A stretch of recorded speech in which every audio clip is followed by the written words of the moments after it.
When you see a patient, you do a full clinical examination, right? You start with a complete history, and then you check the mucous membranes, and you listen to the heart, you feel the abdomen, check the pulses, and if you're being thorough, you'll stick your finger up its butt. This is how you figure out what you need to do for it.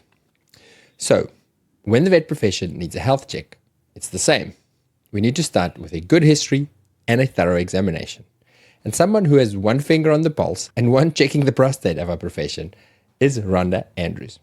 If you're a long-time listener, you'll know Rhonda from previous episodes, like episode 47, where we talked about vicarious trauma, and again in episode 61, where we discussed grief, which is still one of our favorite episodes to date. If you're new to Rhonda, I'll introduce you. Rhonda Andrews is the founder, principal senior psychologist, and managing director at Barrington Center, a leading psychological and consultancy firm. With over 30 years of experience, she is highly regarded for her work in crisis management, leadership development, team building, and workplace engagement. Rhonda and her team have developed evidence-based strategies to help organizations navigate complex challenges, with a particular focus on mental health and psychological safety in industries such as aged care, hospitality, emergency services, and for the past 5 years or so, veterinary practices. Here at the Vet Vault, we love Rhonda for her direct, no BS style and her practical solutions grounded in a deep understanding of human behavior to improve workplace culture and resilience. And in this episode, she gives us some feedback on our profession. Let's call it a report card. I'm Hubert Hemstra, and you are listening to the Vet Vault, where we do regular health checks on a profession to list the DDs and find the therapists to make it better. And in this conversation, we catch up with Rhonda to find out what she's learned about us, that's you, in her 5 years of working within the veterinary landscape. You'll hear how we compare to other industries. Like, are we really the unicorns that we think we are with our own special problems? Rhonda points out some commonalities we have with a couple of other industries that might surprise you, and what we can learn from them. But we also unpack the actual differences, the things that do make us unique. We dig into blind spots, why our MacGyverism and problem-solving capabilities might actually be our Achilles heel, culture. If the culture is good and the culture is supportive, then anything can happen. Shit can happen on a day, but people feel others have got their back. And Rhonda tells us how our leaders can take better care of us, their teams, but also, critically, how to take care of themselves in roles that can be very challenging and very lonely. It's a genuine stress. How do I keep wearing those hats and keep the doors open? Sometimes they feel like it's just a one-way street. Take out of me. What more do you want from me? That's right. Yeah. How much more can I give? Yeah. And you're right. They're a silent risk because they're doing it often alone. Okay, let's get into it with Rhonda Andrews.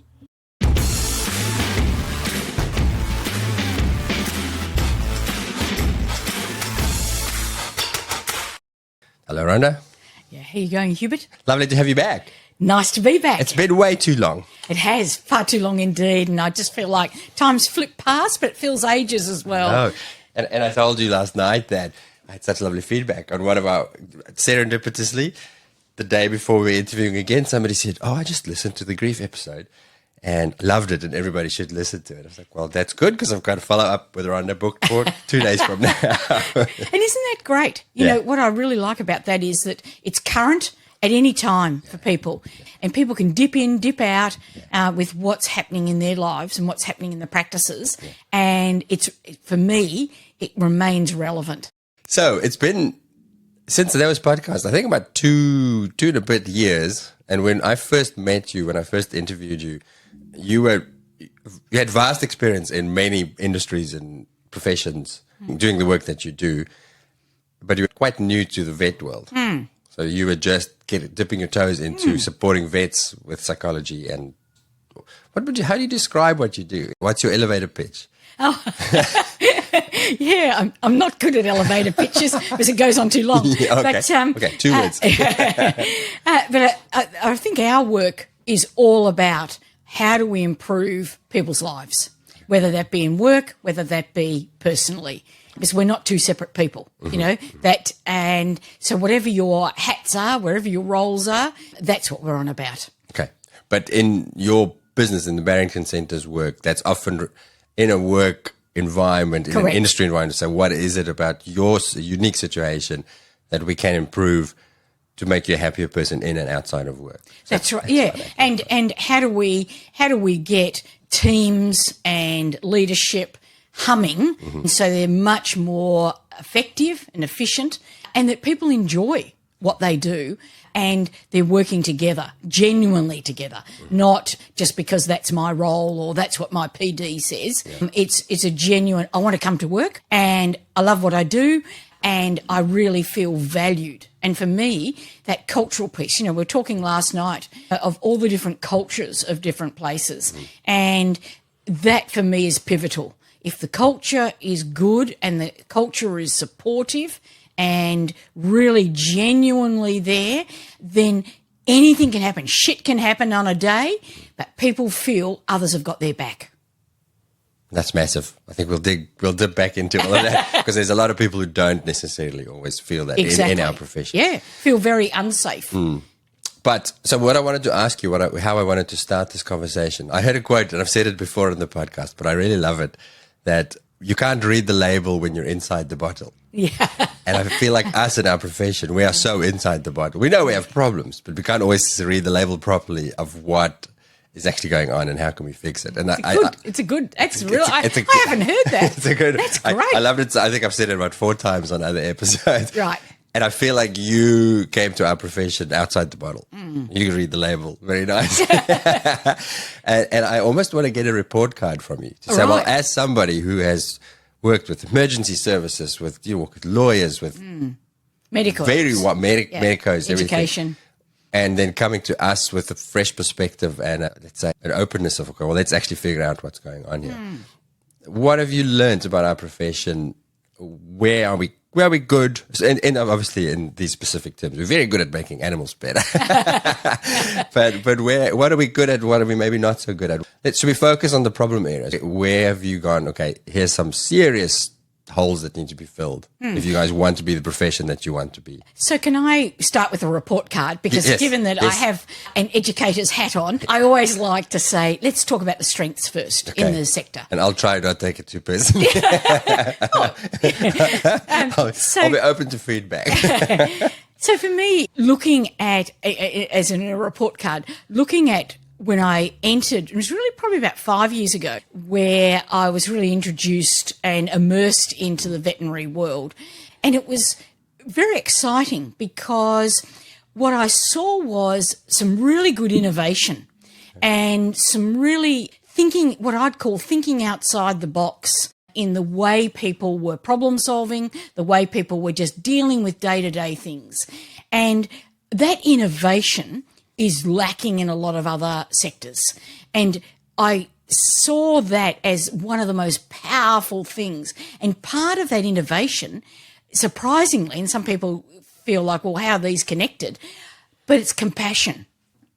Because with innovation, there's compassion. Because if you don't have compassion, you actually can't see alternatives. You don't have that sense of impact. You don't have that sense of consequence. And so therefore, what's interesting, when you see people with compassion and they can say, how does this actually affect others or affect X, and it doesn't matter if it's animals or humans, they have a greater opportunity and a greater way of looking at innovative ideas. And and I hadn't connected the two until I immersed myself into this sector. That's really interesting. I learned more about compassion a year or so ago. I dug into the difference between empathy and compassion. And what you say makes sense because tell me if I understood it correctly, but compassion is when you feel empathy, when you see, I understand what you're going through, and then switch to, and I want to do something about it. I'm really driven to help with what you're feeling. What you're saying, that because we feel that, we go, I will find a way to address this issue. Exactly. This solution might not work, so let me find solution B. That's right. I think the other reason why maybe we are more innovative, and it's not nice to hear the positive feedback, but one thing that is so integral to how we work, do our medical work, our animal fixing work, is that it's not like in medicine, for example, where this is the way that you do it, and here's the money, and it's a part of the way. We have to find a way. Yes. We go, okay, well, in this clinic, I don't have these tools, I don't have that, but I still need to solve this problem. So let me think out the box. That's what we do 80% of our cases, you have to think outside that box and figure out, well, the MacGyverism. Yeah, our young listeners, saddens me to. I learned the other day that when somebody used MacGyver as a reference, they were like, "What? Who? Who's MacGyver?" Like, hopefully, all of you listening understand. But we have to MacGyver thing. Yes. Figure out. Yes. Okay, well, what? You don't have the money for this, but how can I fix it? So maybe that's baked into what we do, how we solve problems. Exactly. So innovation is one. I think the second strength that I see is that there's actually quite a lot of willingness to. It's a similar sort of thing. It's still on the same continuum, Hubert, but it's about people willing to learn from others and a willingness to have continuous learning.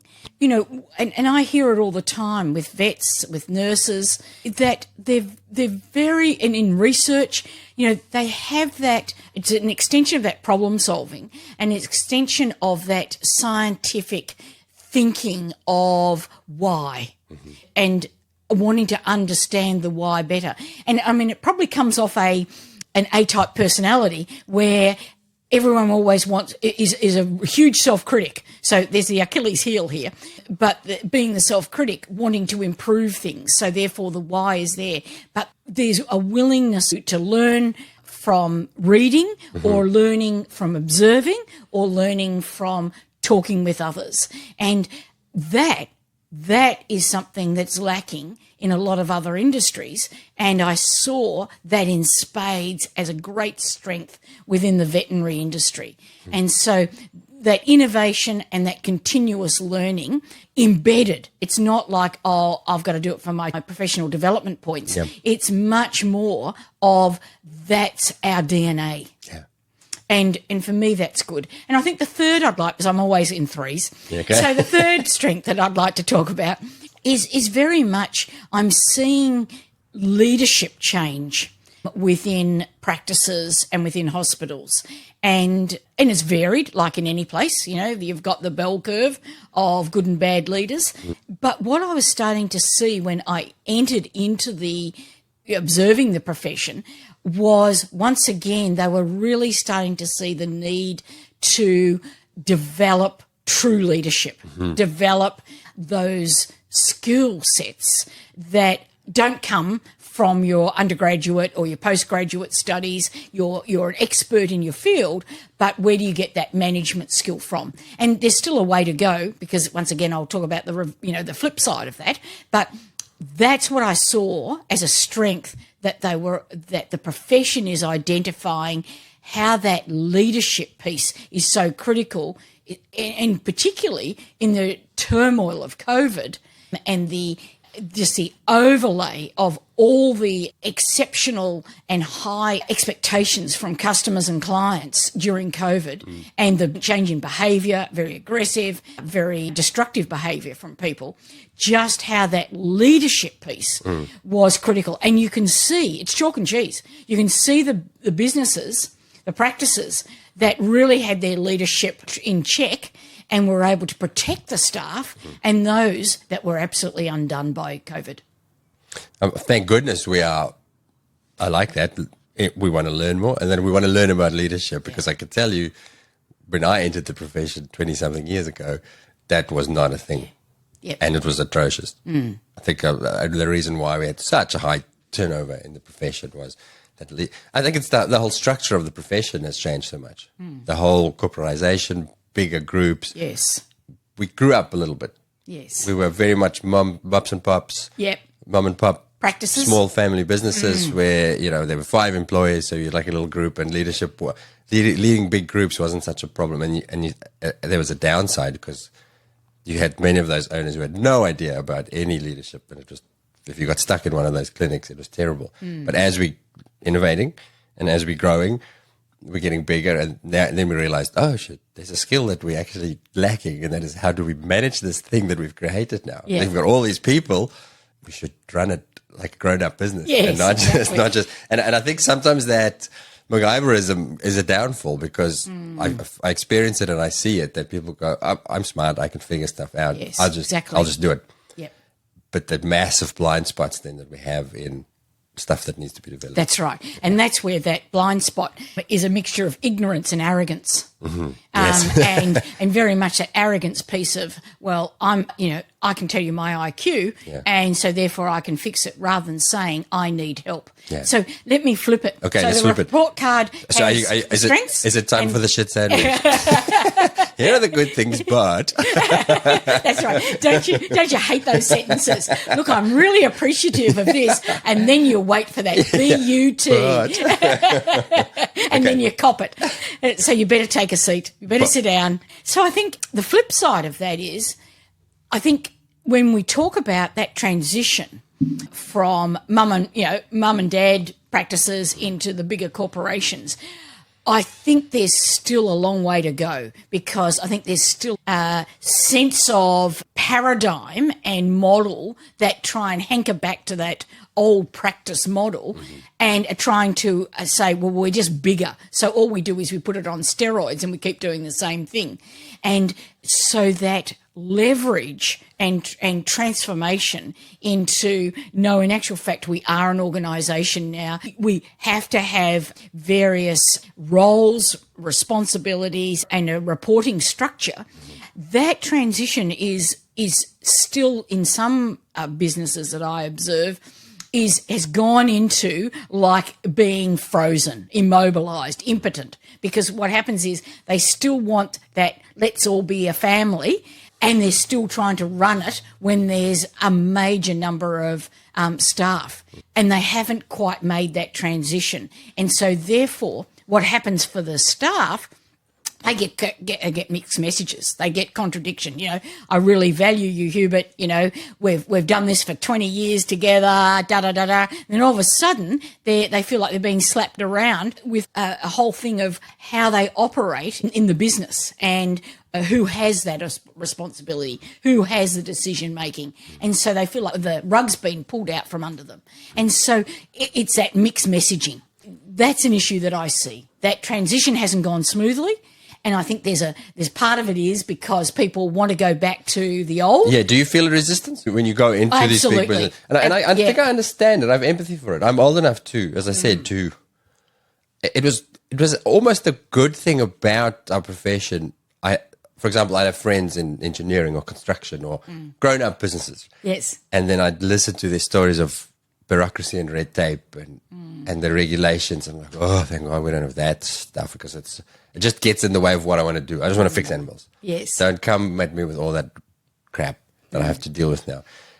Exactly. Don't bother me about this. Yeah. I've got my job to do. I've got my day job. And that's the thing. That actually segues nicely into my second point. So that's great. The second point is, what concerns me about the sector is they're not got their eyes open about the risks. And there's risks there from a governance perspective, from a, workplace perspective, employee, all those, as you talked about, the red tape, all the regulations, all the legislation. And it is overwhelming for a lot of people. It is. and when they haven't got specialised HR departments, or, they're trying to cope with it, it is a lot, and there's change, huge change. What does it mean about your legal responsibilities as a director? Are you open to being sued? And what does that actually mean? And so all that legislation and the risks attached to having staff, work cover, how to be what I'd call much more proactive. And so what concerns me is the eyes aren't open for a lot of businesses, and they are using a very, what I would call a dangerous modus operandi, of that is just in time. And that is, I'll get to it when it happens. I'll deal with it when it happens. And I tell you, I'm in the coroner's court. I'm in the courts all the time listening to those owners, those directors, when they go, I didn't think that would happen to us. Quick interruption to tell you about what's happening with our subscriber podcasts, and then we'll get straight back to Rhonda. So hopefully by now you're aware that we have a whole separate series of podcasts where I interview specialists about clinical topics to get updates and recaps and everything you need to know to stay up to date and confident with your clinical game. But Did you know that each episode also comes with show notes? That is a summarized document of all of the key points that you need to remember and apply to your next case. The notes all live in one searchable space, and it has become my own personal first point of call and resource reference for when I'm on the clinic floor. But what not even our subscribers know is that I am very, very close to launching an AI assistant that has access to all of the show notes that you'll be able to chat to and ask questions about all of the stuff that we've ever covered in any of the podcasts. That is more than 500 episodes and counting. So, for example, you'll be able to type, can you tell me what the treatment protocol was for DKA? Or which episodes discuss blood transfusions? Or what was the dose for prednisolone that Dr. Collins mentioned in the IMHA episode? And our key to the VetVault AI will pull up all the information that you need with the reference to the episodes in question. This assistant will be free to all of our all-in subscribers. And the reason it'll be free is because I'm going to increase the price of our clinical podcast significantly once this launches to cover the cost of the tech involved. But this increase will only apply to new subscribers who join us after we launch this, which will be within the next month or so. If you're an existing subscriber, the price for your subscription is locked in for as long as you stay signed up. In other words, if you've been on the fence about signing up, get off the fence and join our VetVault nerds now at the lower pricing, which is $110 per year, which equates to just over 115 Australian dollars. Try it out for free for 2 weeks at vvn.supercast.com. That's VVN for VetVault Network.supercast.com. Okay, back to Rhonda. Oh, see, my nature is very much that, and I think it's a vet thing as well, because life's so busy and you've got all these cases, so you deal with things as it happens. Because even with our patients, if I have to try and think about everything that could possibly go wrong, I'll paralyze myself. So it isn't sort of in our nature to go. And then we're busy. I think the limitation and what scares me about what you're saying, and what makes me glad that I don't own a business anymore, is the size and let's say the finances of our business, the model of many of our businesses, is that unless you are a big company who has an HR department and a back end, it's quite tricky and financially quite a burden to then have to pay for HR, pay the stuff for your 3 staff members in case one of them decides to take you to court or you break some law and the next thing you're in major trouble and all you want to do is, again, all I want to do is have a team to fix animals. So it is scary. Yeah. How do we address it? That's right. But I don't want to frighten. Yeah, okay. I don't want to frighten owners listening to me because for me, it's about as long as I've got that awareness and I recognise I've got to be on the front foot rather than waiting for it to go down. Then for me, there's great camaraderie and, really good connections between businesses that can pull from each other and learn from each other and have that information, that back end information. So they don't have to do it alone. For me, it's not that, it's not about the understanding of it. It's about saying, I've got a risk.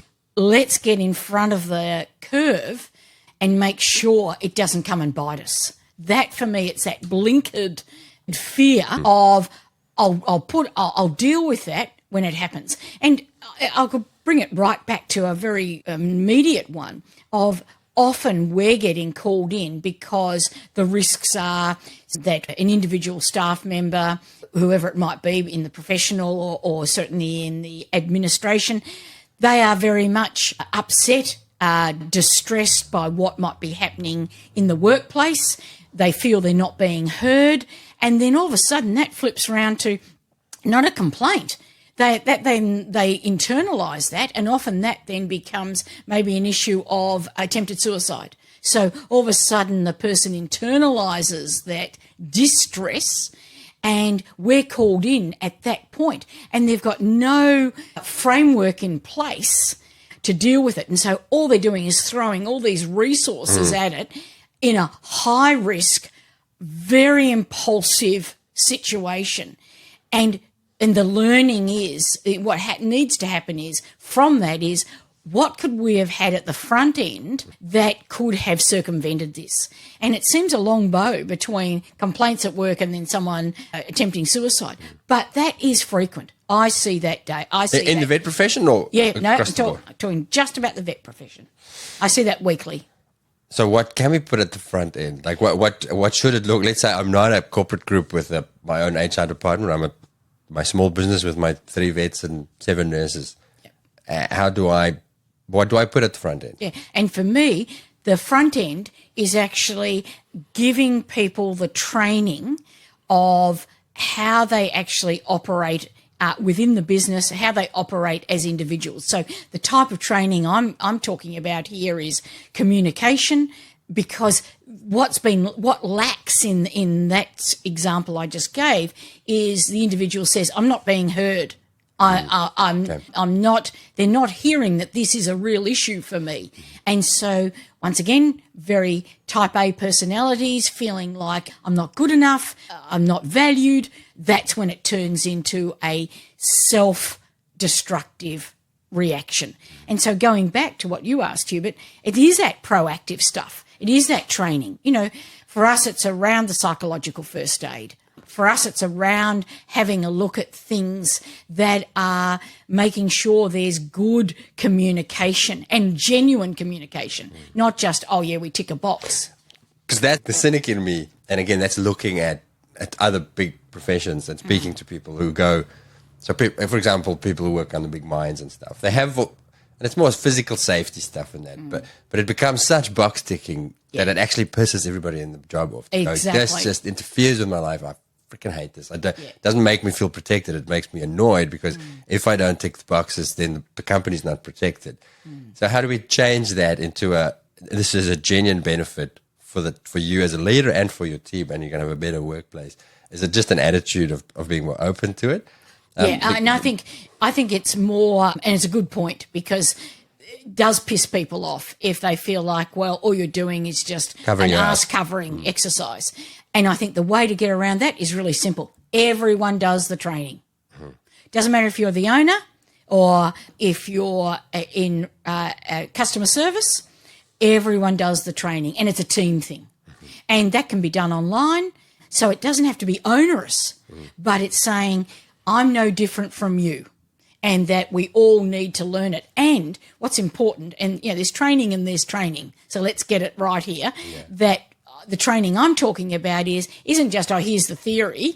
It's how do I put that into practice? And there's a scorecard on putting it into practice. So there's feedback, which the vet industry loves. And so as long as we build that into it, then they're actually getting the feedback. They're getting the feedback because that's changing the culture, and everyone has ownership of that culture. So I'm not going to just say, you're the owner, that's your responsibility, or you're the practice manager, that's your responsibility. It's like we all have equal ownership to get this right.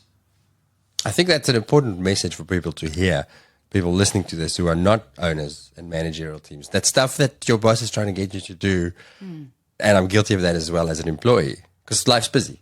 Yep. There's work, and I just want to rock up and do my vet work and not have to worry about all the other stuff. But there's a good reason for it, and it's not.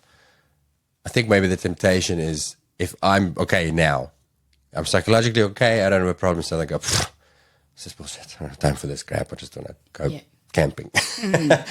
But there's other people in the team who this really might matter to. Exactly. And then maybe a shift of going, I'm not doing this for myself. I'm doing it for everybody in the team. Also for my future self, because I might be fine today, but 3 years later, I might not be so fine. Yeah. And then maybe that training that we did when I didn't feel like going to that day on a Saturday is going to be massively useful to you. Exactly. And I think you're so right there. Because what we want to get away from is the roller coaster. We want to get out of this. Your businesses are a roller coaster in themselves. You have peaks, troughs. And what we don't want to have is mirroring that pattern with the way in which the staff feel. Because otherwise what happens is it all then escalates. The highs become higher, the lows become lower, and it becomes very extreme. And that's where people go into burnout. So what it is, I call it the drip feed. It's a great thing. You just keep on adding over time little bits. And exactly what you just said then, Hubert, I'm doing it not just for me. And maybe I don't feel like it right now, but somewhere I'm going to pull on this, but also I'm in here as part of the team. And so it's shifting that mentality, shifting the thinking from I'm just here to do my job and go home again to here we are all working together, And how can the we, rather than the I, feel better about stuff? That's insightful. And again, I'm guilty of it. And I'm sitting here thinking, when you mentioned suicide as the worst possible outcome Yep. of not doing this properly. And I want to ask about less extreme risks that we might be Yes. blind to. But every time there's a veterinary suicide, and I wrote about this the other day, it annoys me because we all jump up and down and we get very upset. But then what are you doing about it? What are we doing as individuals to stop that? To say, not one more vet, but I can't be asked to do that course that the work's offering because it's not a problem for me. And so maybe that ownership saying, well, this is our problem. And if there's solutions, I might not like all of it, but do something about it. Yeah. And I think it's about connection. It's got to be why am I going to do it? For me, it's about why does it matter? And I think it's a two-way thing, that I'm only going to feel that it matters if there's a connection between whatever's being asked or offered and I can actually see a tangible benefit. Yeah. It's got to be seen. It's got to be visible. It's not, you go back to the thing we spoke about just a moment ago, the tick the box. It's actually, I've got to touch it, feel it, taste it, see it in order for me to invest my time into it. And I think often we can't see that, And when I'm talking about psychological first aid, well, people are going to say to me, well, so what? I've done mental first aid. Well, that's totally different, and they feel like ticking a box. Psychological first aid is about how do you look after yourself and then how can you help others, but not being a professional trying to look after others. And so, that for me is, I think it's about people understanding why does it matter? And then what am I going to see change? Yeah. I hope everybody's listening and taking this on board. So are there other risks that we are blind to because of the way that our profession has, small business, and even in terms of laws and legalities in Australia, that I know things have changed recently, that this does become a legal responsibility of the business. What do you, for either major blind spots that you encounter? Yes, so I think there's that governance piece, but I think also blind spots are around what we're just talking about. Blind spots of everyone's okay, it's humming okay, not good, but it's okay. And so therefore we'll just keep doing with the same old. And that for me is a blind spot when people aren't saying, let's do a bit of a litmus test. Let's just check in. Let's see how people are. Why is X a bit more agitated? Why is Billy coming in and, saying something that's quite unusual or not off the cuff? And so for me, it's often the risk is around culture, where that there's blind spots for people around how do you keep developing that culture and how do you have it that there is improvement in how people are, rather than just saying, look, we're okay and we'll just make sure we continue being like that, rather than saying, hey, how do we keep building on this?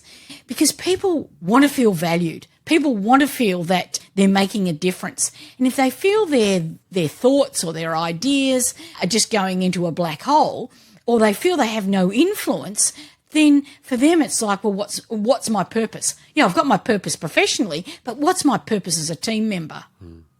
And I think we often, and that's the risk that I see, we're focused so much on the professional skills, and to be honest, every business has to focus on that because that's where the dollars come in. That's the money earner. But we've also got to protect those money earners and the people supporting those. So we just can't keep burning at both ends and then say, oh, well, they're done, and replace them, because that, of course, as we know, attrition, absenteeism is a huge cost to any business.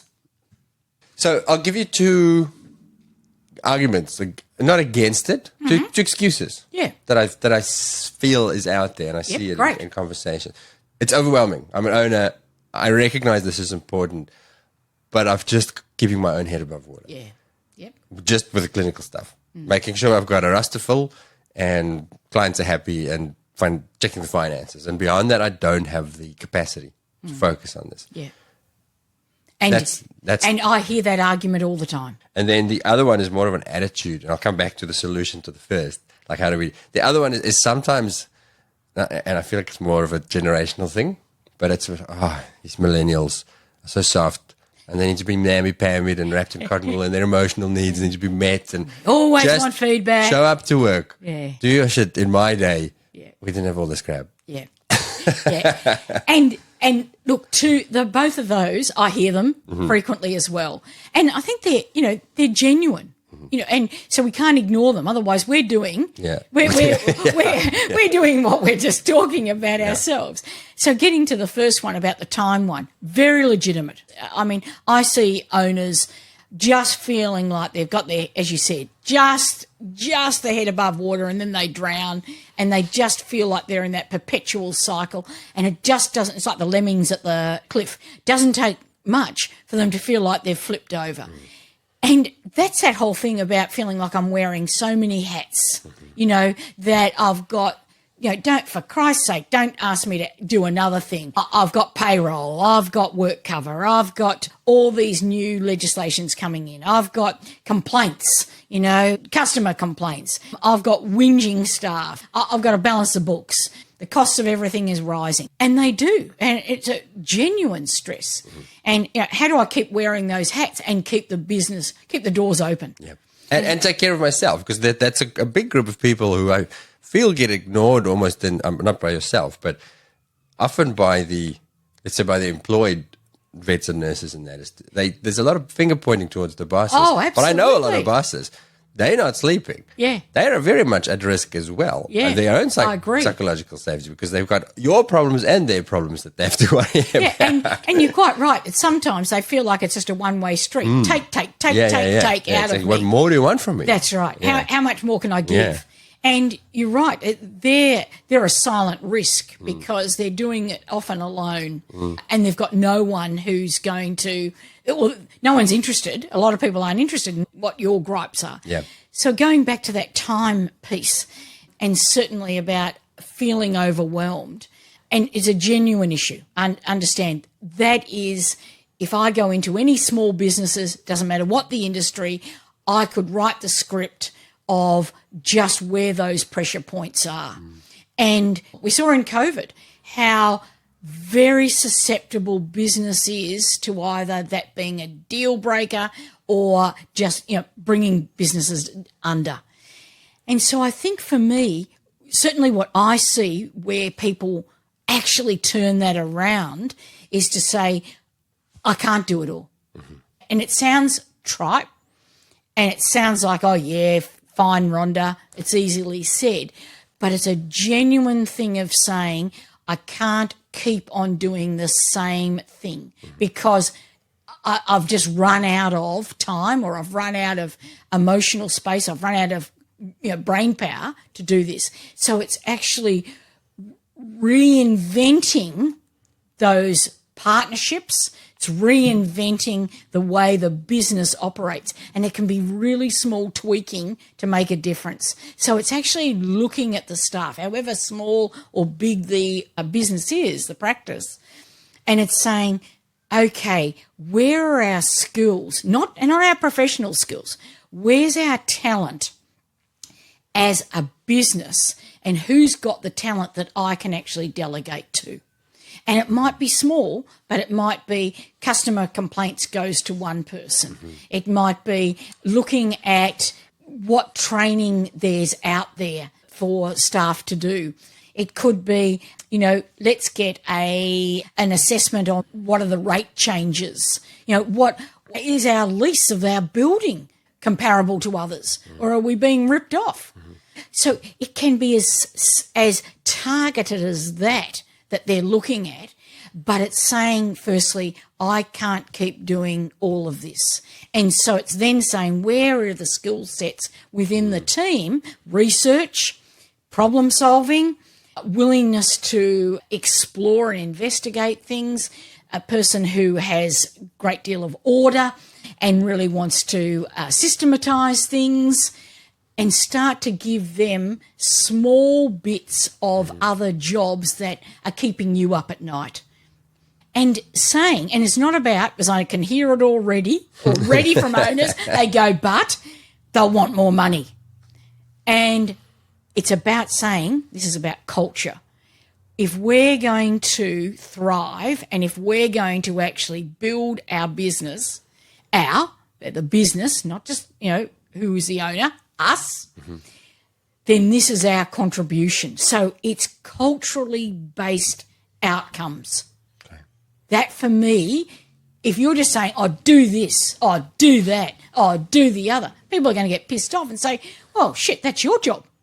Yeah. But if you're actually saying, what's our purpose, what's our goal as a team, they've got to buy into that. And I don't mean financially. I mean psychologically, mentally buy into that. And they genuinely feel we're all working to the same goal.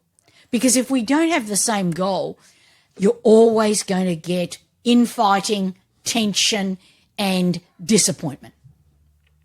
But they're still going to have to pay them for that time. Don't expect free labor.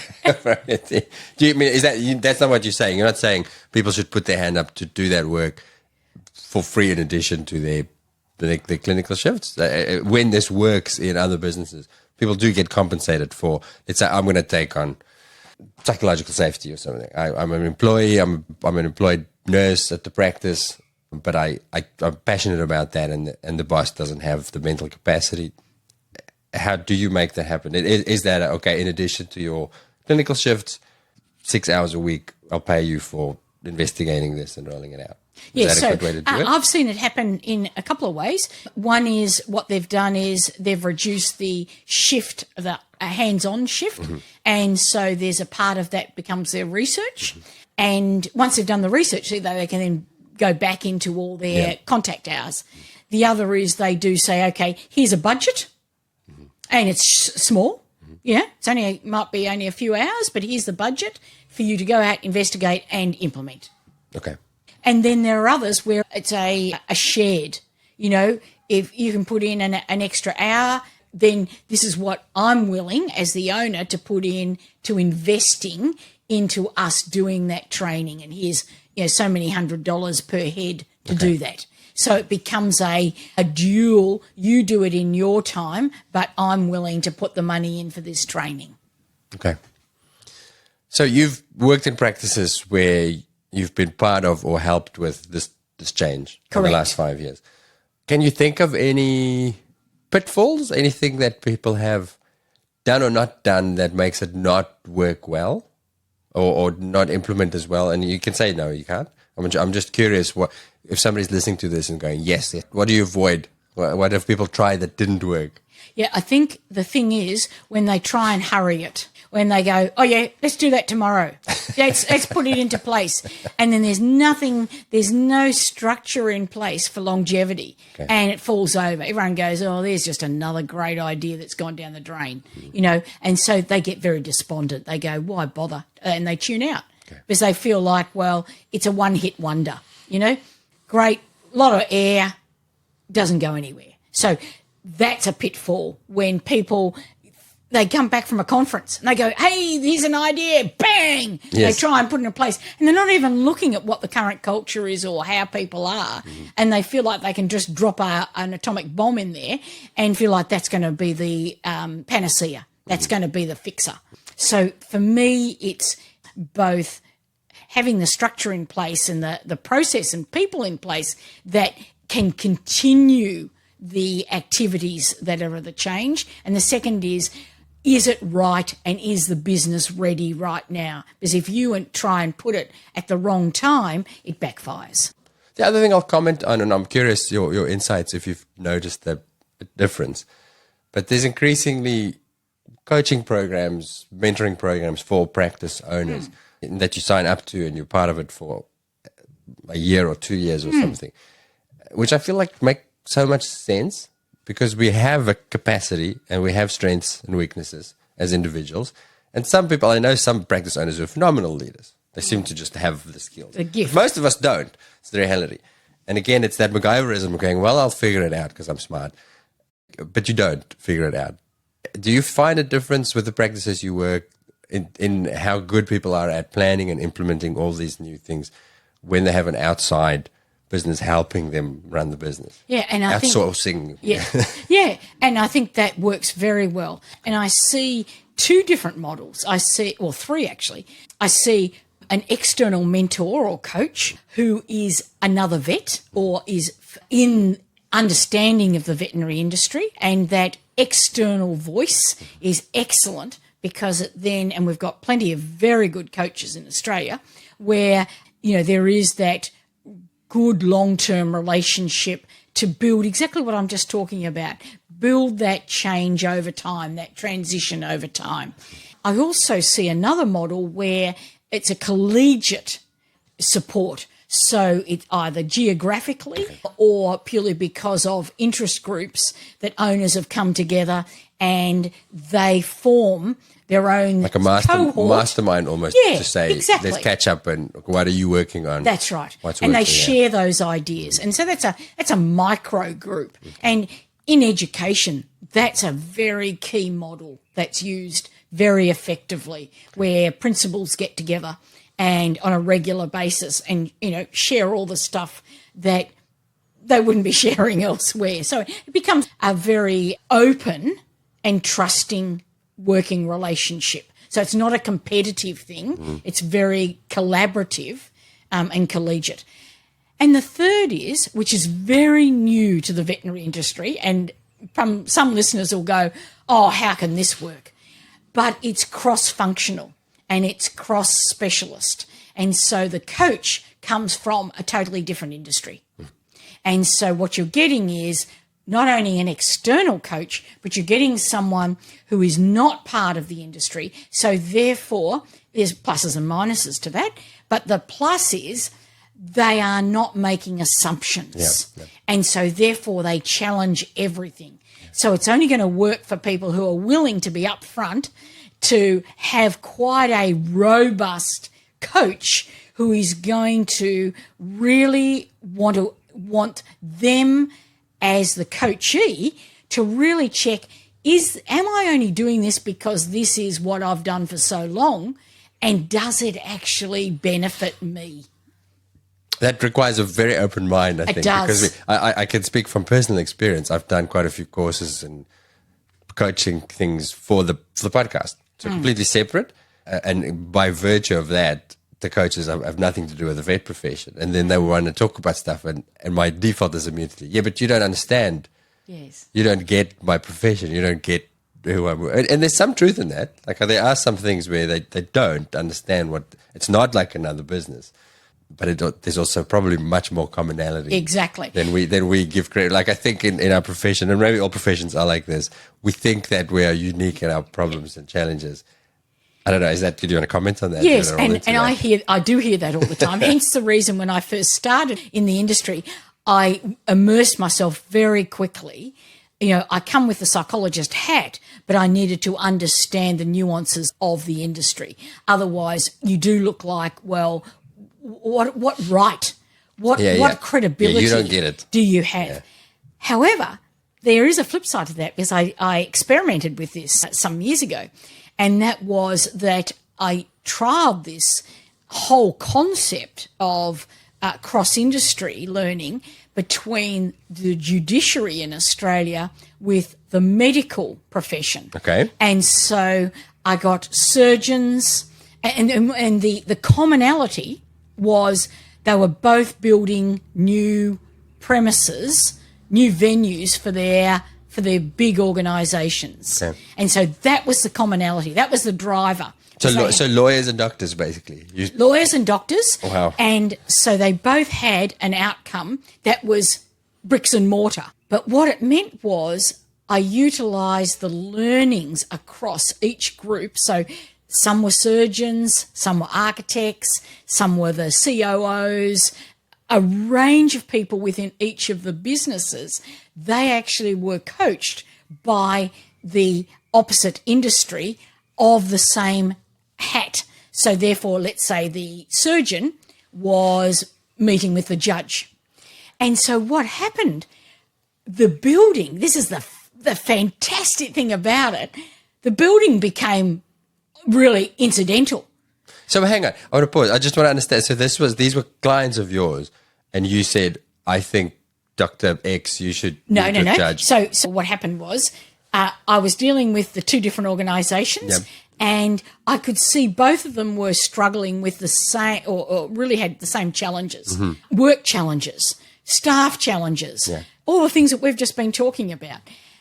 And both of them I knew had a common goal. And so they, a bit like the vets, if I'd introduced the idea, hey, you as a surgeon to talk to a judge, they go, oh, what? What are you expecting me to do that for? They have no idea what happens to me. So I utilised the common goal as the driver to get them together. That was my driver and my common piece. What they got out of it was, hey, what you're dealing with, because they had these. So then I matched them up. I matched the surgeon up with a judge. I matched, the COO up with admin. And what they found in their discussions was, yeah, you might have that. That makes sense to me. I've got the same issue, slightly different party dress, but the theme is the same. And the great thing about this, they actually found the commonality of the themes. And so the whole point of, because they started exactly where you were, you wouldn't understand what it's like to be in court. You wouldn't understand what it's like to be in theatre. You wouldn't understand what it's like to have lack of supplies. You wouldn't understand what it's like to have witnesses that have meltdowns in the courtroom. But when they overcame those, I'm unique, they opened up to the commonality of the themes and the richness of the learning. They actually continued their coaching together or mentoring each other for 2 years. Really? They took that initiative and they met every alternate month for 2 years. Who would you pair the veterinary profession up with? Who would be our blind date? Well, in actual fact, it has already occurred in the UK, and that was with the judiciary. So to me, that feels very different. I'm doing exactly what you said. I'm like, it's very different. Everybody hates lawyers and everybody loves us. What are we talking about? We have nothing in common with them. Money grab. Oh, hang on. That's what people accuse us of. Money grabbing. It's the judiciary, not the legal profession. Oh, sorry. So the judiciary is, you're talking about your judges. So they are coming with very much that community. Their whole purpose is to serve the community. So too is the veterinary. They're altruistic. So too are the veterinary industry. They are very much type A people. The commonality is quite profound. Oh, wow. And so, yes, take away the lawyers, put them out there. It's the judiciary. So for them, they are serving the public. And what is the outcome? What's the outcome to protect society? What is the outcome to protect the welfare? And that's exactly what the veterinary profession is on about. And so, therefore, when you start to drill down, there are the issues around budgets. There are the issues around limited resources. They're not, there are the issues around how do they deal with such a range of clientele? How do they deal with unrealistic expectations? How do they deal with how their staff are treated? How do they deal with abuse? How do they deal with suppliers who are late, delayed, and legislation and all the external things that are outside their control? There is so much commonality, but there's enough difference to take both professions out of their own boxes to say, hey, in actual fact, we could do the same sort of thing. And so there's a cross-learning. So have you got networks in both? Can you set us up? If we have any owners listening to this going, I would love to chat to a judge. Do you know what? It's a passion of mine. It's been burning there since I was in the UK before COVID. In 2019, I was on that last bloody plane coming back into Australia before the borders shut, 2020, and I thought, I'm going to make sure that gets up in Australia. That's cool. Because I see some real merit, because it takes us, psychology is the same. We can get so blinkered. So inside the bottle, like I said earlier. To inside the bottle. And that's not saying that we don't have enough innovation, because I have spoken about innovation. But if we're really true to ourselves, and things like we're doing with the Executive Consequence Management Program is bringing multiple professions together to learn from each other. That, for me, I guess that's my sweet spot of what I would really like to see, and my drive. Cool. I'd really like to see us learn cross professions, because there's so much commonality but healthy differences that we can adapt and take that into our own environment. So you have moved between a bunch of these different worlds as the neutral party. Yep. And seeing how people do things. Are there problems that you see us struggling with in our vet profession that other professions have solved or are solving, that you'd look at and go, well, why don't you guys just do that? Have you learned anything like that? Yeah, I think certainly, and we've touched a bit on it already, but I certainly see one of the real struggles still is in that delegation piece, is in that when I've got multiple hats, how am I actually going to, you hear it, and it's sort of wanky words of uplifting, upskilling the staff. But really what it is how we're going to get our shit together as a collective, rather than me feeling it's always on my shoulders. And for me, that's around that cultural piece. Okay. But then everything that sits around it. And I've got to be willing to let go of things. And it does become a control issue. And we all do it in different ways. And it's like, and you hear it, I can't because. And so it's about, what am I willing to let go of? You may not do it exactly the same way as I do, but am I going to focus on how you did it or the outcome? And that's the change. And so it's when I've got multiple hats, when I'm awake at 3 a.m. in the morning, and I've got that list that I keep going around and around in my head, and I can't get to sleep. It's like, what can I let go of? And it may not be delegation. You're actually just saying, I've got to park it. I can't deal with it. Because that's about our control. That's that when we feel overwhelmed, the inverse happens. We have to have more control. And so that punishes us. So for me, it's wearing those multiple hats, that sort of concurrent, and particularly when there's things that are happening over a long period. So, let's say the vets who are involved right now with the avian flu thing, that's going to go for months. And it's not just euthanizing the chooks.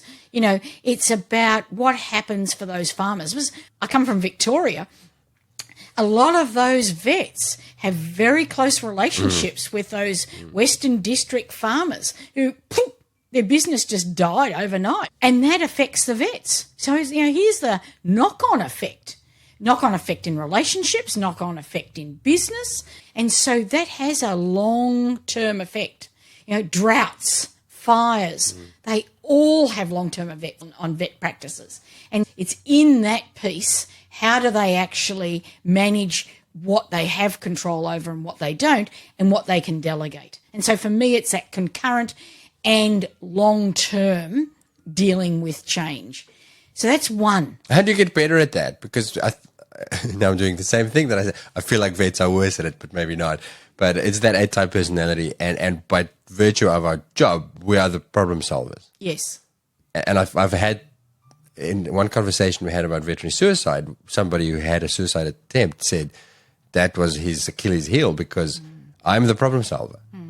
And then at some point, as you say, we want more control. Things get more stressful, so we're like, well, I've got to fix this. I've got to fix. How do we get better at saying, I can't fix it, without getting to the crisis point where you actually can't do it? So where somebody has to take over before things, the wheels fall off completely. And that's a really good point, because you are by nature excellent problem solvers.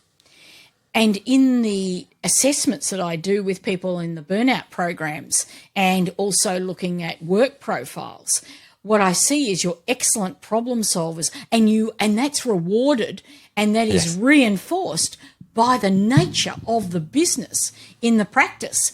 You know, customers come, they want solutions, they want immediate solutions, they want things to get better. They want you to be a fixer. And so you do get rewarded financially and verbally. Sometimes you do try and delegate or offload something, and then you go, I could have done that better. Yeah, yes. But I think getting back to your point, though, of that thing of that problem solving and that fixing is innate into it. And that's what people are attracted to within the profession. And so what needs to happen is that, for me, it's two things: connection and an acknowledgement. And the connection is, firstly, I've got to have a damn good network, a trusted network. And I see too many vets in isolation. They've got lots of people around them. They're still meeting up with their year of uni people every year, you know, the annual reunion, you know, and so they got lots around. But as a trusted network, they're isolated. That, for me, is the first thing that needs to change, even if there's only one person in that trusted network. And that then allows the person, the owner, or whoever it might be, like that person who said suicide was the option at that point, is to then say, I actually can't keep doing this. And know they've got someone they can reach out to that then they're not going to feel like is going to be judged, or for themselves feel like they've failed. Because it's the failure that stops people from talking. Why? Because they're too embarrassed to admit that they're failing. Yeah. Okay. Shit, I'm the owner. I'm the problem solver. Yeah. I've been doing this for 20, 30 years, 40 years. Yeah. You know, why now? I'm not going to tell someone that I'm not dealing with it, or I can't cope. So it's getting that trusted network first, and then knowing that you can put your guard down to that individual or those individuals to say, I'm done. So where do you find that sort of network? Where do people in the vet profession or other professions find that? Yeah, it's interesting. Most vets have it with other vets. Yeah. Is that good or bad? I think it's got pluses and minuses. It's sometimes I feel it's quite incestuous. Right. The medical profession's the same. Yeah. You know, it's a little closed group. My kids accuse me of this. They're like, when we talk about friends and stuff, they go, all their friends are just vets. Like, no, they... yeah. So, and that makes sense. You know, they gravitate because others get it. So there's that commonality. I made a really big decision with myself when I moved into psychology. And I saw in education, I remember going home the first day and saying, they've got more problems inside their own places than they are with their clients. And at that point I said, I am never going to just be with psychologists. And so I rarely associate with other psychologists at a social level. I want to get outside that profession because I love to hear about what engineering's doing, what medicos are doing, what everyone is doing, whatever their jobs, journalists, artists, etc.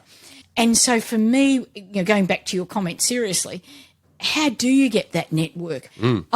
For me, it's about that socialising outside just your own profession or just the immediacy. I mean, I don't want to discount having people who are vets supporting vets because I see plenty of very healthy supports which are brilliant. All I'm saying is have more than one option and, interest groups. So I see a lot of vets who have actually got involved in theatre and got involved in public speaking, got involved in, it can be anything, as you said, bushwalking, hiking, photography, whatever it means. And I know they're time poor. But when they actually get outside the work and can actually be with others, horse riding, particularly, they then actually find some other Not animal links. related, because then people will ask you animal related That's questions true. about the horses, and then That's right. you're back to work What am again. I going to do about this? How's this hoof looking? That's like I made the deal with myself when I used to go in taxis, and they'd go at late at night when they were picking me up from the building. Oh, what do you do? Oh, I'm a psychologist. Oh, wow. I was a slow learner. After having that twice, I'd then say, I've just cleaned the place. There'd be no conversation after that. Oh, awesome. I think we should set up networks, Rhonda. Yeah. You should use your network to set up groups like this for people. Yeah. To say, I agree. that'd be cool. Because, if we look at the veterinary industry loves statistics and likes empirical evidence. Yeah, thank And- goodness. We're scientists. Exactly. It's veterinary science, Rhonda. Exactly. And the stats are there. The proof is there that the true social connection is the most important thing. And I'm talking about trusted networks, not, how many mates have I got? It's who is my confidant. The social connection and trusted connection is the greatest antidote. And if I look at the stats and look at post-traumatic stress and then look at suicide, because we are part of working with Stanford University in California, and it shows that the reduction of risk to post-traumatic stress and reduction of risk to attempted suicide decreases by 80% with someone who tells me that they've got true, trusted social networks. 80%. Wow. It is so powerful. So if anyone listening today, if they take one thing away, it's that link is not just, oh, yeah, I'll get round to it. That link is your lifeline. I think there'll be lots of people listening. Like, here's a question to ask yourself that I'm asking myself now. Who would I call? When I'm in the real dark spot, who am I going to call? If the answer is, I don't really know, then maybe you need to do something about it. Yeah, exactly. And when you're in that space, it's very lonely and it's very panicky. And it's about that person needs to be able to come to mind immediately. And I can never say that I've experienced that. The closest I came was during COVID, and I'd had to be taken by ambulance to hospital because I had and I don't know the correct terms, but basically because of all the coughing with COVID, everything swelled and I couldn't breathe. And so they had to shove a pipe down in the throat and all of that stuff. Ooh. And I was in a dark room and, COVID and everything. And I had probably the biggest panic attack that I've ever had. And at that point, I thought, well, I might die. And, it's a bizarre because your mind is actually going, even though you're panicking, your mind is going very slowly. Like time just slows down. And it was like all my life was going ahead of me. And I was actually thinking, shit, is this the body shutting down? And I just thought, who is it I would call right now? I had no bloody mobile. I had tubes shoved down my throat. So physically, there's no way I could do it. Yeah. But it was just that, who would I reach out to right now? And it was a really powerful moment. And did you have the answer? Absolutely. Did you know? Absolutely. Yeah. Wow. And that, for me, calmed me. Even though the bizarre thing was I couldn't talk to them, but I knew I could. I knew I had them in my mind. That was the most important thing. So it was quite an experience I've never had in my life before and never had again. Wow. I'm completely lost. That's such a powerful image to think about. So where are we? What have we not spoken about? Oh, I have another question, complete left turn now.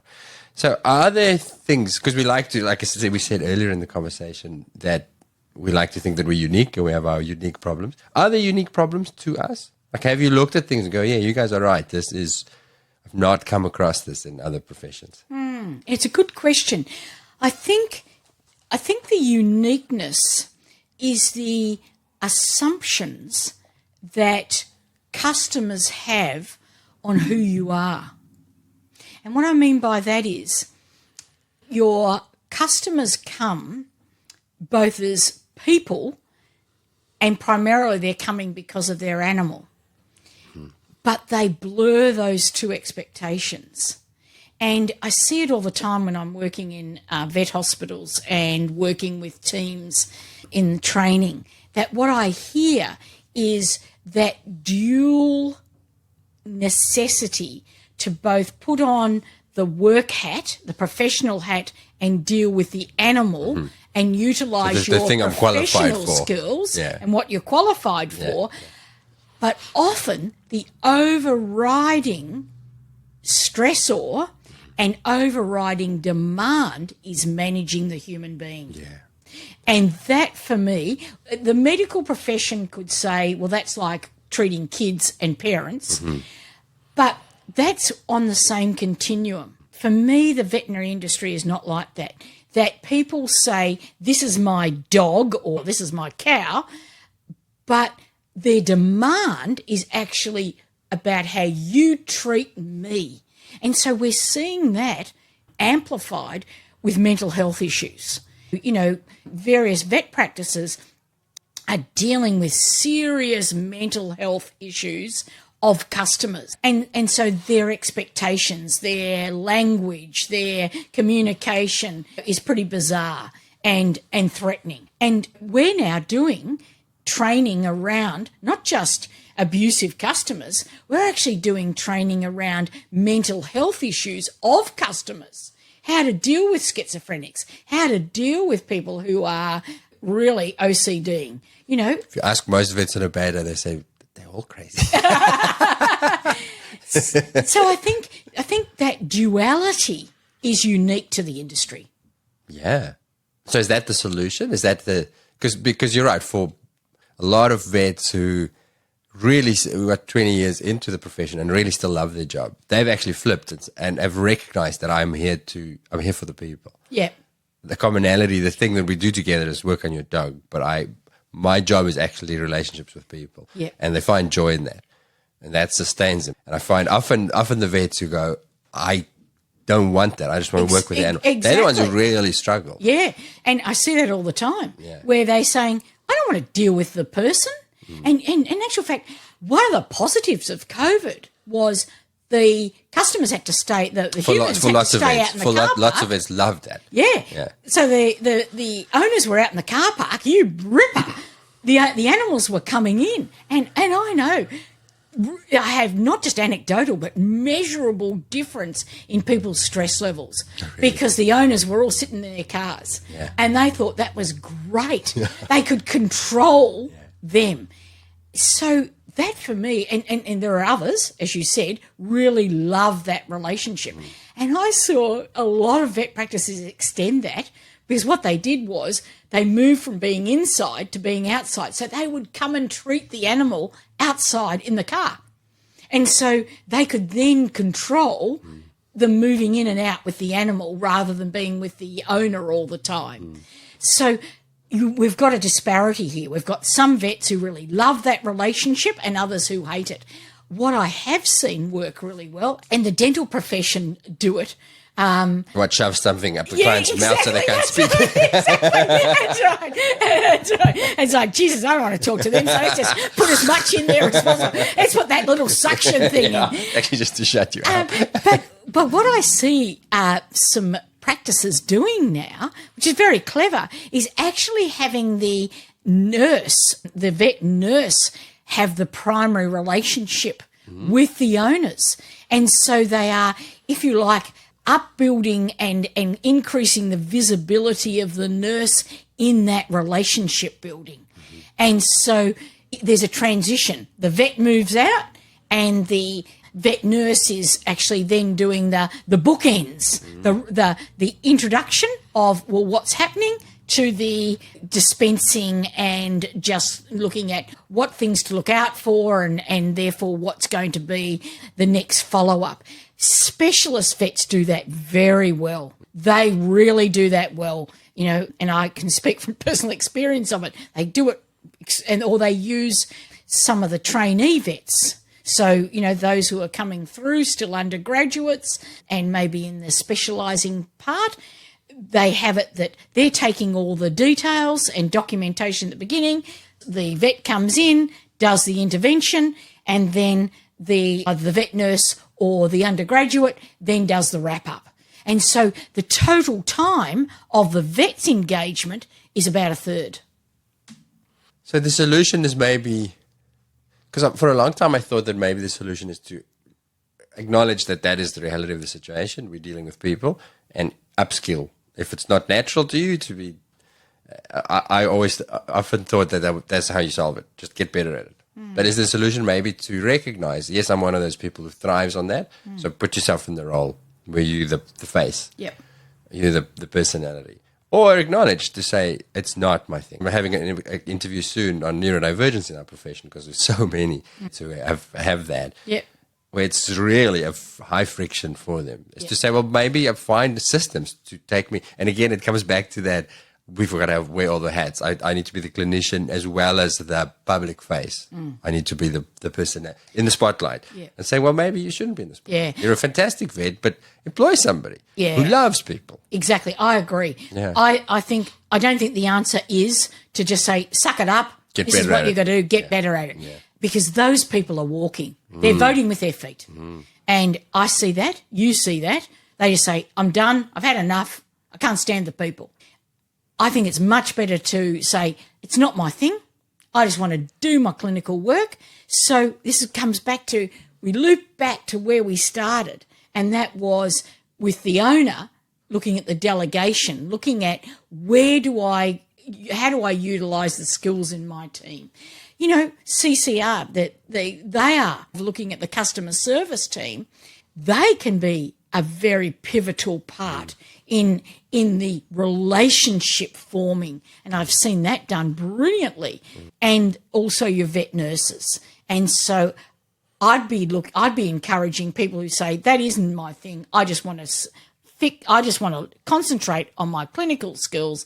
Then how does the team work together to manage the human customer so they feel their needs are being met, but you're not burning out your vet because they're doing things that cause them heightened stress and heightened tension to the point that flips them over. It's a big shift. Yeah, it is. It is a big shift. I know we had somebody on the podcast who talked about a business model that employs, that hunts out and recruits people from customer-facing professions who are really good at it. And say it's actually really not really easy, but there's a program to teach you how to integrate into the vet profession, and they run the public-facing part because they're really good at it. And that's what the client cares about, right? Yes. They just want to feel seen and heard and exactly That's the stuff right. we talked about. Exactly. And then the vet waltzes in and says, hi, I'm Dr. This. And then you shut up and do your work and engage to the level where you want to and just be more productive. Yep. Which makes a lot of sense for the right people. So it's about coming back, circling right back to what are we good at, thinking outside of the box. Exactly. Maybe we're not quite good enough at it. Think outside of the box a little bit more. Yeah, and it's about not one size fits all. And it is saying, well, just suck it up or just skill up in some cases may not be the solution, but it's more of what have we got as our skill strengths in the team, and let's maximise those. Let's build those. And I know, most vet nurses are very engaging, very community focused, very good relationship managers. I wouldn't say most. Well, many. The ones I love dearly who are not. I know if you're listening to this, no, it's no insult. I did preface it by saying most. And maybe the solution is also, because I'm trying to think from the perspective of a practice owner to say, well, what am I supposed to run a practice now that caters for everybody's needs and whims and personalities? And maybe not that, but maybe become a practice that does this thing really well. And there's other practices. So this is a practice where the vets don't actually consult. We have 2 customer care specialists and you just do your vet work. And in this clinic, the vets shine and have different models, and you'll attract those sort of people. Yeah, exactly. To say, I want to work in a practice like that. Oh, there's practice for me. because they do it that way. Yeah, I immediately think of the money conversation, which is a big issue for lots of it. But for me, I've tried very hard to get better at it. But there's clearly something that sticks for me. It's a high friction point. And maybe I just need to find a practice where I don't have to have the conversation. Yeah, exactly. Yeah. And, in a lot of practices I see, they take that away from the vet. And so that's a conversation that happens with another staff member. And it's very operational, and it's just going through it. So the vet can be concentrating on the preparation, the readiness for whatever's needed clinically. And so, yes, I think I really do believe what you're saying, and I really encourage the owners who are listening to, it's not saying, okay, you've got to start you've got to absolutely throw out the baby with the bathwater. I'm not saying that at all. What I am saying is, where are the strengths in your team? How do you want to utilise that? And then how do you get the best, what people enjoy? What gets people up of a morning? If I hate talking to customers, then why keep on pushing me in there? Because ultimately you feel I'm not listening to where my stressor is, and ultimately, I'll leave. And so you've really signed their exit.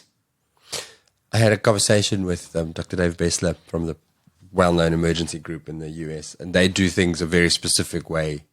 And I kept trying to dig into the downsides of that. And in the end, he said, it's very much, we've planted a flag on our island to say, this is our island, this is our culture, this is how we do things.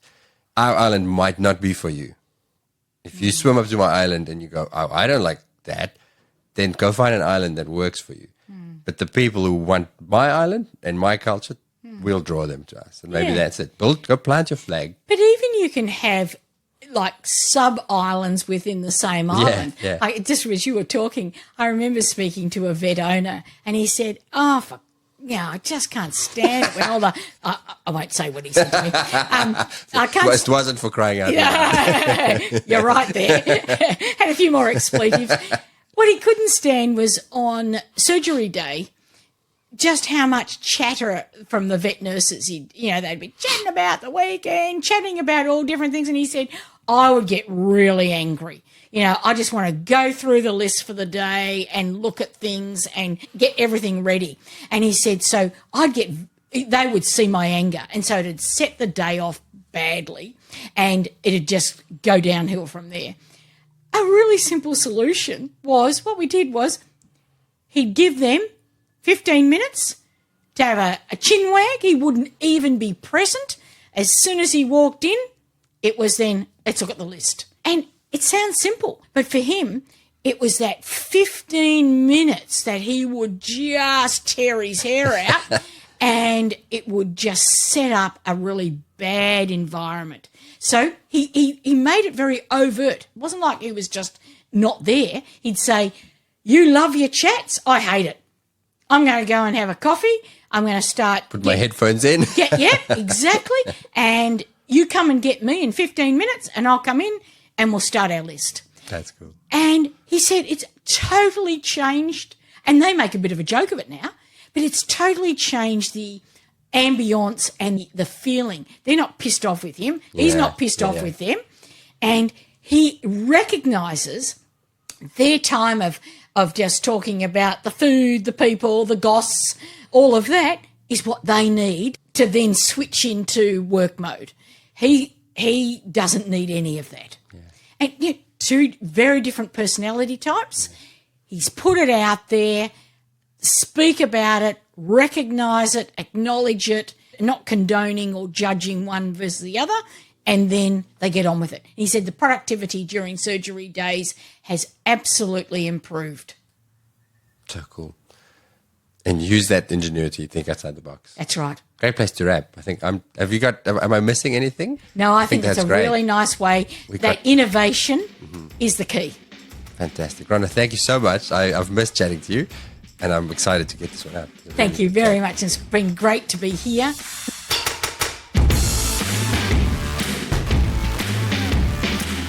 Before you disappear, I wanted to tell you about my weekly newsletter. I speak to so many interesting people and learn so many new things while making the clinical podcast. So I thought I'd create a little summary each week of the stuff that stood out for me. We call it the VetVault 321, and it consists of 3 clinical pearls. These are 3 things that I've taken away from making the clinical podcast episodes.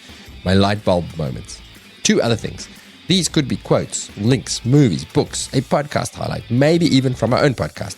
Anything that I've come across outside of clinical vetting that I think that you might find interesting. And then 1 thing to think about, which is usually something that I'm pondering this week and that I'd like you to ponder with me. If you'd like to get these in your inbox each week, then follow the newsletter link in the show description wherever you're listening. It's free, and I'd like to think it's useful. Okay, we'll see you next time.